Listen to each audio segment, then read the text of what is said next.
Vamos então ver o rascunho número 33, que vai tratar da interseção de duas parábolas.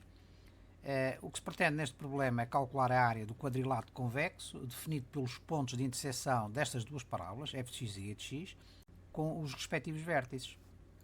Como nós podemos aqui ver, a parábola f de x tem um A positivo, o coeficiente em x2 positivo, o que significa que a sua concavidade é virada para cima, enquanto a g de x tem a concavidade virada para baixo. Portanto, o que se pretende é o seguinte: estas duas parábolas intersetam-se nesses pontos P1 e P2. Por outro lado, temos aqui o vértice V1 desta parábola e o vértice V2 da outra parábola. Portanto, estes quatro pontos definem um quadrilátero.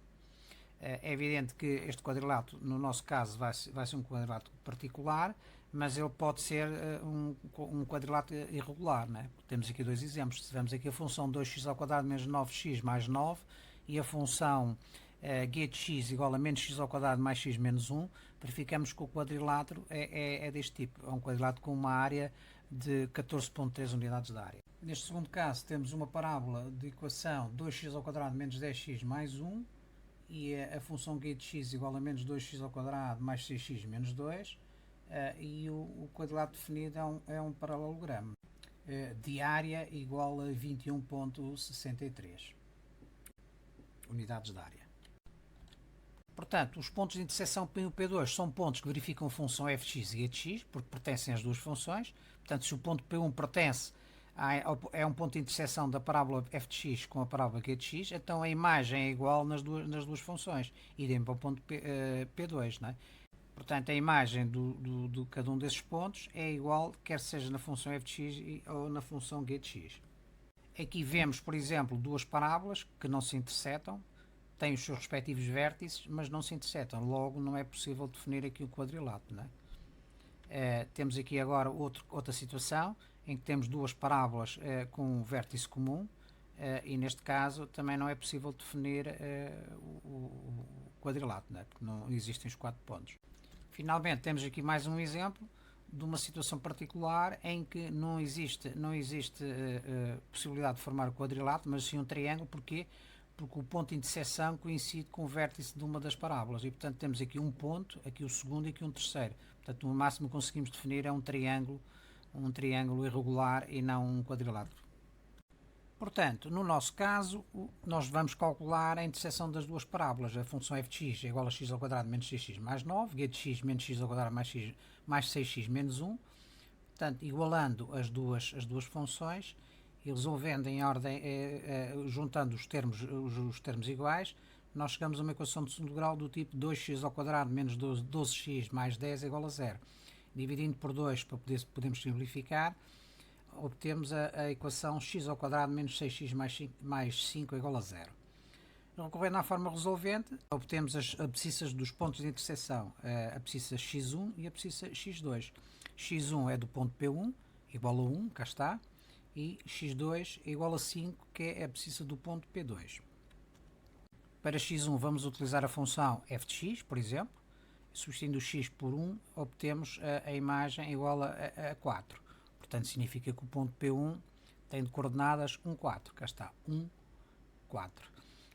Para a abscissa do ponto P2 igual a 5, vamos utilizar a função, por exemplo, g de x. Podemos utilizar f de x também.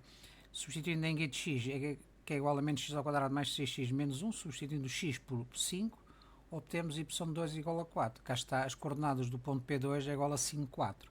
Portanto, 5, abscissa, ordenada 4.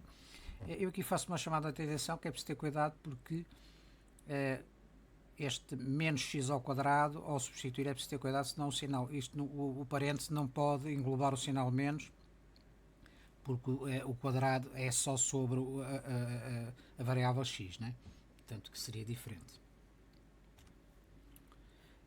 Vamos calcular em seguida as coordenadas dos vértices das parábolas e vamos utilizar diretamente as fórmulas, que são estas, mas depois se alguém tiver dúvidas sobre este conceito teórico, é recorrer a este flash teórico sobre as coordenadas de vértices da parábola, que é o flash 16, cujo link eu deixo abaixo. Portanto, partindo do pressuposto que não há qualquer dúvida, a abscissa do vértice é dada por menos b sobre 2a, e a ordenada é igual a menos delta sobre 4a, sendo que delta é igual a b2 menos 4ac, isto é o binómio discriminante. Para a função f de x, nós sabemos que o a é igual a 1, o b é igual a menos 6 e o c é igual a 9. Podemos calcular o delta logo, o delta dá igual a 0, e depois, com os respectivos parâmetros, calculamos a ordenada e a abscissa do vértice. E chegamos à conclusão de que o vértice desta parábola é um ponto de coordenadas 3, 0, isto é, um ponto sob o eixo de x da abscissa igual a 3, como nós vemos aqui. Relativamente à função g de x, faz-se exatamente a mesma coisa, né? Portanto, calculamos o binómio discriminante, neste caso é igual a 32, a ordenada do ponto V do vértice da função g é igual a 3 e a abscissa é igual a 8. Isto é, o vértice da função g de x, que é esta a função g de x, é igual a 3, 8. Isto é um ponto de abscissa 3 e ordenada 8. Portanto, aqui podemos ver as duas parábolas, né? A função f de x e a função g de x, os 4 pontos, isto é, os 2 pontos de interseção, o ponto P1 e P2, e os respectivos vértices. Aqui o vértice da função g e o vértice da função f. Como é evidente, nós aqui podemos definir um quadrilátero e já estamos a ver que tipo de quadrilátero é que é. Portanto, é um losango, não é? Podemos ver então aqui as coordenadas do vértice da função f, né, que é igual a 3, 0, sob o eixo das abscissas, e o vértice da função g, que é este ponto de coordenadas 3, 8. Para calcular a área do losango, nós sabemos que a área do losango é exatamente igual ao semiproduto das diagonais.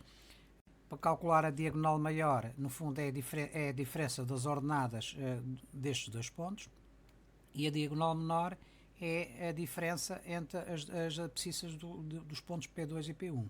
Portanto, sabendo as coordenadas dos 4 pontos, a diagonal maior é igual a 8 menos 0, né? 8 menos 0, a diferença das ordenadas, e a diagonal menor é a diferença entre as abscissas, isto é, 5 menos 1, das abscissas dos pontos P2 e P1. Portanto, 5 menos 1 dá 4. Portanto, a área é igual a 16 unidades de área. Portanto, aqui vemos a imagem em termos de GeoGebra, portanto, o losango, formado pelos 4 pontos, os 2 pontos de interseção das parábolas dos respectivos vértices.